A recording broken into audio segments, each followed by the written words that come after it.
Assalamualaikum warahmatullahi wabarakatuh. Hamdan wa syukran lillah, salatan wa salaman ala Rasulillah. Bersyukur kepada Allah atas nikmat yang diberikan kepada kita semuanya, sehingga pada malam hari ini kita bisa menunaikan ibadah sholat isya yang insya Allah nanti dilanjutkan dengan sholat tarawih berjamaah. Ini merupakan sebuah syukuran bagi kita semuanya, karena kita dipertemukan kembali dengan bulan yang penuh dengan berkah, bulan yang penuh dengan ampunan.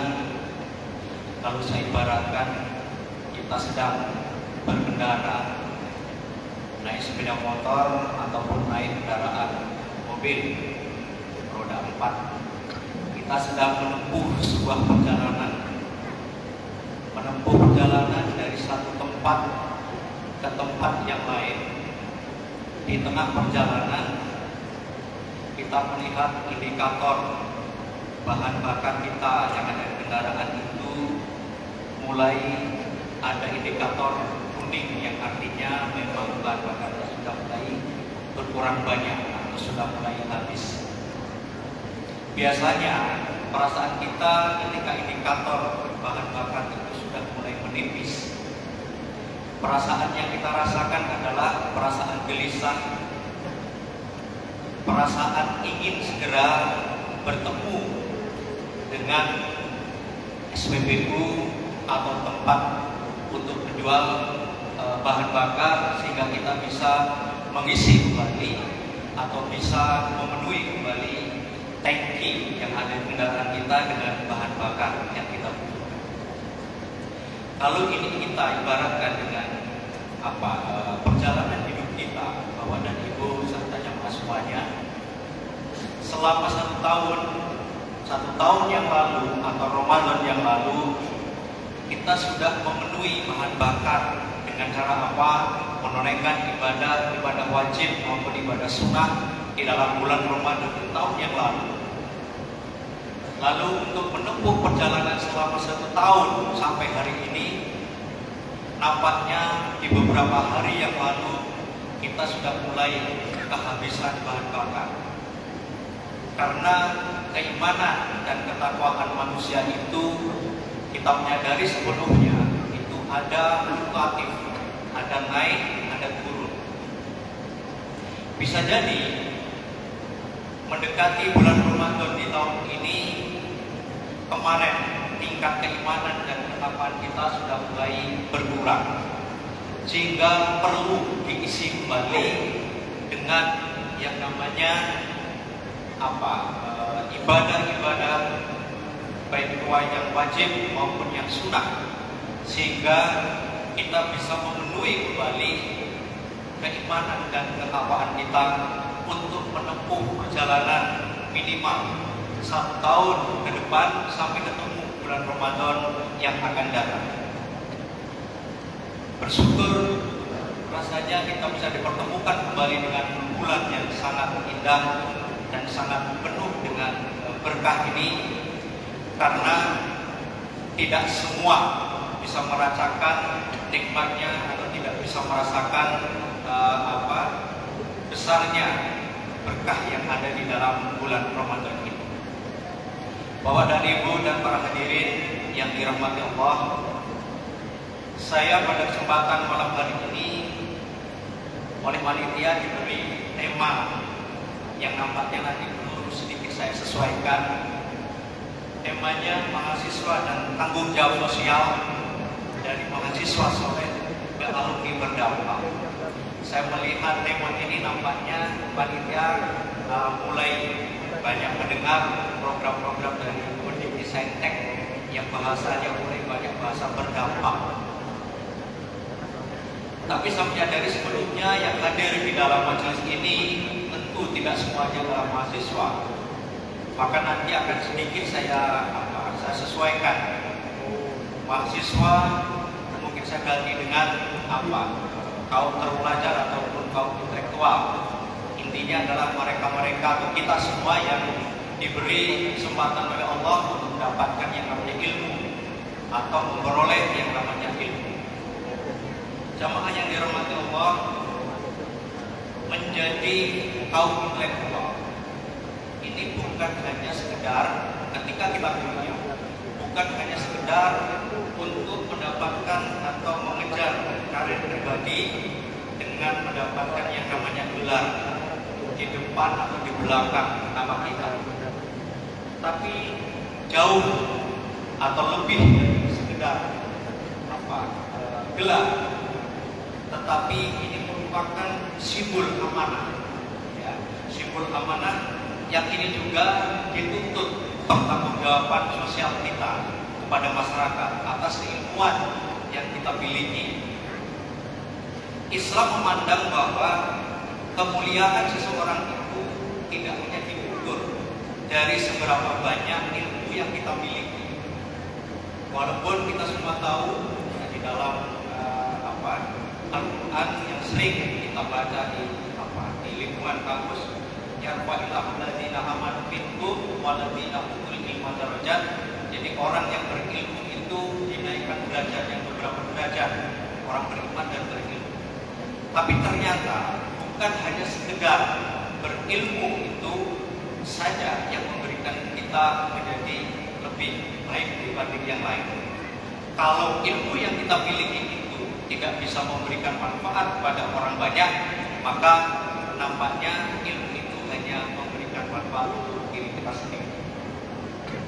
Bapak dan Ibu serta hadirin yang dimuliakan Allah, di dalam Quran surat Al-Imran, a'udzubillahi minasyaitonirrajim, bismillahirrahmanirrahim, kuntum khairu ummatin ukhrijat lin-nas ta'muruna bil ma'ruf wa tanhauna 'anil munkar. Jadi kamu umat Islam semuanya, ini adalah umat terbaik yang dilahirkan untuk manusia. Karena kamu menyuruh berbuat yang ma'ruf dan mencegah dari yang munkar. Frasa ukhrijat linnas, dilahirkan untuk manusia, ini sebenarnya menunjukkan bahwa eksistensi kita sebagai manusia di dunia ini bukan hanya untuk kepentingan diri kita sendiri, tetapi juga untuk kepentingan orang lain. Karena diciptakan atau dilahirkan untuk manusia, artinya bukan manusia kita, artinya bukan kita sendiri, itu juga untuk orang lain. Disinilah yang dimaksud di awal tadi, bahwa kebermanfaatan kita ketika kita memiliki ilmu itu harus bisa diberikan manfaat itu kepada orang lain. Nah, kita kaum intelektual ini memiliki utang kepada masyarakat. Apa utangnya? Karena kita diharapkan dengan ilmu yang kita miliki itu kita bisa membawa perubahan yang positif untuk umat manusia. Kalau kita sering mendengar kata mahasiswa atau kaum terdidik yang masih muda, itu dianggap sebagai agent of change. Tapi saya sering menyebutnya juga sebagai sebagai iron stock, cadangan masa depan. Sering juga saya sampaikan di setiap kesempatan bahwa kaum terpelajar yang masih muda ini merupakan miniatur bangunan bangsa Indonesia 20-30 tahun yang akan datang. Baik dari buruknya negara kita, baik dan buruknya umat ini sangat tergantung pada kita yang hidup pada masa ini. Oleh karena itu, Bapak dan Ibu, mahasiswa juga atau kaum terpelajar ini itu juga di dalam pandangan Islam disebut sebagai muslim. Muslim ini maksudnya adalah orang yang melakukan perbaikan. Sehingga dengan predikat muslim ini diharapkan kaum terpelajar itu peka terhadap kondisi masyarakat saat ini. Kita semua tahu masyarakat Indonesia saat ini sedang tidak baik-baik saja. Oleh karena itu, peran kita sebagai seorang yang terdidik harus bisa memberikan manfaat kepada bangsa dan negara ini sesuai dengan kemampuan kita masing-masing. Kemiskinan masih di mana-mana, kebodohan masih di mana-mana, ketidakadilan juga begitu. Sehingga aksi nyata atas ilmu yang kita miliki itu menjadi sangat penting.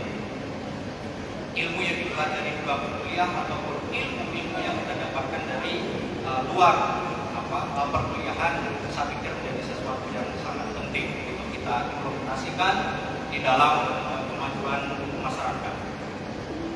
Dunia kerja bagi kita yang sudah bekerja ini juga bisa menjadi medan dakwah, bisa menjadi medan dakwah yang sesungguhnya, karena profesionalisme kita itu dituntut, ya, dituntut untuk bisa memberikan yang terbaik, sehingga di tempat kerja kita dibutuhkan sikap atau integritas yang terbaik untuk memberikan manfaat bagi kita, bagi tempat kerja yang mana kita berada. Bahkan Rasulullah sering juga kita dengar, khairun nas anfa'uhum linnas. Ya, sesungguhnya manusia yang paling bermanfaat itu adalah manusia yang bermanfaat bagi manusia yang lain itu lebih baik.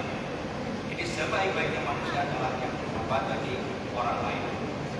Beberapa waktu yang lalu di Masjid Islamic Center ini juga kita sama-sama yang dari Bupati mendengar sebuah inspirasi atau sebuah ilmu yang sangat baik dari Ustadz Fakhdin Faiz Rajasala. Beberapa waktu yang lalu, bagaimana beliau menguraikan ilmu itu agar bermanfaat, juga maslahat, bahkan sampai pada predikat berkah. Kita sebagai pemilik ilmu atau sebagai orang yang memiliki ilmu itu akan bermanfaat ketika itu kita tuangkan di dalam bentuk karya nyata. Saya contohkan kalau ini di dunia akademis, saya pikir seorang dosen misalnya, dia menulis sebuah buku dan buku itu bisa terbit dan bisa dicetak, itu artinya ilmu yang kita miliki bisa memberikan manfaat. Untuk siapa? Untuk diri kita sendiri. Namun ketika buku yang sudah diterbitkan itu digunakan oleh orang lain dan bisa memberi manfaat bagi orang lain, maka ilmu yang kita miliki bukan lagi memberi manfaat, atau bukan saja memberi manfaat, tapi sudah lebih jauh dari itu. Ilmu yang kita miliki bisa memberikan maslahat kepada orang lain. Bagaimana kalau ilmu itu sampai pada kriteria berkah? Ketika buku yang kita buat atau kita terbitkan tadi digunakan oleh orang lain, orang lain bisa memberikan manfaat atau bisa meraih manfaat dari buku yang kita buat, dan dia bisa menularkan kembali ilmunya kepada orang yang lainnya lagi, maka ilmu yang kita miliki dari sebuah buku tadi itu bisa dianggap sebagai ilmu yang Bapak dan Ibu yang saya hormati, perguruan tinggi seperti Universitas Ahmad Dahlan ini diharapkan bisa melahirkan alumni-alumni atau lulusan-lulusan yang bisa memberikan teladan contoh kepada masyarakat. Oleh karena itu, pendidikan tinggi seperti UAD harus mampu mencetak alumni yang punya karakter-karakter, setidaknya ada 3 hal sebagai contoh lulusan perguruan tinggi yang memiliki kelebihan keunggulan dibanding mereka-mereka yang tidak menempuh di pendidikan itu. Apa karakter yang ada di dalam perguruan tinggi meluluskan alumninya?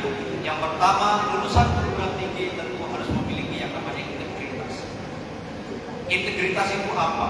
Integritas itu ketika ada kesesuaian antara apa yang dipikirkan, apa yang dilakukan, dan juga dalam perbuatannya itu ada kesinambungan atau ada kesesuaian, etika norma sesuai. Maka orang yang begitu itu adalah orang yang memiliki integritas yang bagus. Yang kedua, lulusan perguruan tinggi juga harapannya bisa memiliki filantropi ilmu. Ini yang sering saya sampaikan. Filantropi ilmu itu apa?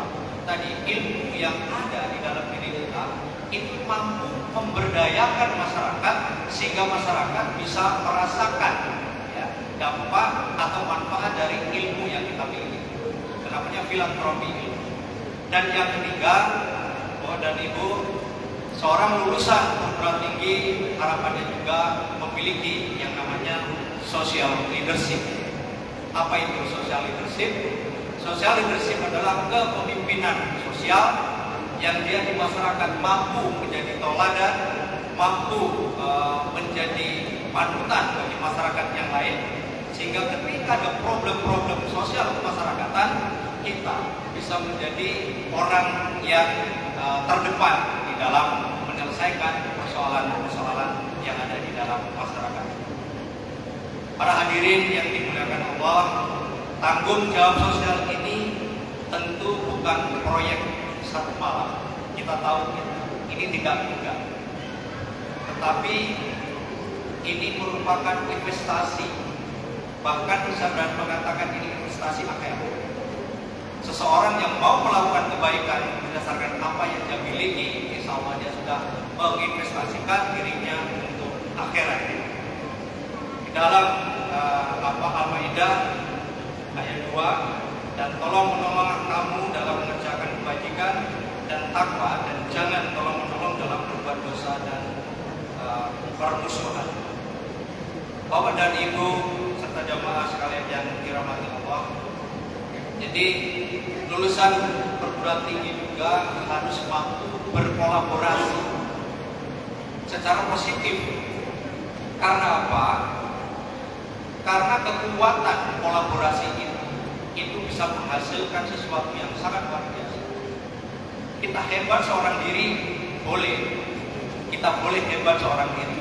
Dan kita seorang diri mampu membuat perubahan. Tetapi kalau ada komunitas yang hebat, itu bukan hanya bagus atau bukan hanya mampu melakukan perubahan, tapi selain dia mampu melakukan perubahan, dia juga bisa membuat secara baru. Oleh karena itu, lulusan perguruan tinggi merupakan wajah dari peradaban. Jika kaum intelektual diam semuanya ketika masyarakat butuh bantuan atau masyarakat butuh sentuhan, maka ilmu yang kita miliki hanya akan menjadi biasa saja. Gelar yang ada di depan atau di belakang nama kita itu hanya akan menjadikan kita tidak bermanfaat, atau bahkan lebih dari itu akan memunculkan kesombongan yang ada di dalam diri kita. Bapak dan Ibu, ya, dengan kata lain, kita tidak bisa mendapatkan keberkahan dari ilmu yang kita miliki ketika kita tidak mampu memberikan manfaat untuk orang lain. Saya rasa itu yang bisa kami sampaikan. Assalamualaikum warahmatullahi wabarakatuh. Assalamualaikum warahmatullahi wabarakatuh.